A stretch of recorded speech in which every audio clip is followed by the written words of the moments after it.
اسرائیل کے وزیر اعظم Benjamin Nitin Yahoo سے 12ویں بار بدعنوانی کے الزامات کے تحت اسرائیلی پولیس پوچھ تاچھ کر رہی ہے۔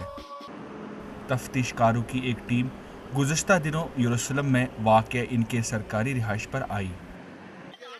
ان کے گھر کے باہر مظاہرین کی تعداد جمع تھی اور ان کے ہاتھوں میں بینر تھے جن پر نیتن یاہو وزیر جرائم لکھا ہوا تھا۔ This is of course unthinkable that a prime minister continues to stay in post for such a long time under interrogation. He must resign immediately. مظاہرین کا کہنا ہے کہ ایک طرف جہاں غزہ پٹی کی سرحد پر حالات انتہائی خراب ہیں تو دوسری طرف شام کی سرحد پر فوج کو کئی چیلنجز درپیش ہے۔ اسرائیل کو کئی خطرات کا سامنا ہے، لیکن بنجامن نیتن یاہو کرپشن کے الزامات سے بچنے کے لیے وکلاء سے بات چیت کرنے میں مصروف ہے۔ ان کو ملک کی کوئی فکر نہیں ہے۔ نیتن یاہو کو رشوت، فراڈ اور اعتماد کے منافی اقدامات کے تحت جاری فوجداری تفتیش کا سامنا ہے۔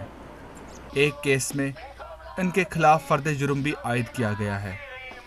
اس معاملے میں اسرائیلی پولیس نے کسی بھی قسم کے رد عمل سے انکار کر دیا۔ نیتن یاہو پر عرب پتی افراد سے تحائف لینے، اقتدار کا غیر قانونی استعمال کرنے اور حکومت کی تائید میں خبریں نشر کرنے کے لیے میڈیا پر دباؤ جیسے الزامات ہیں۔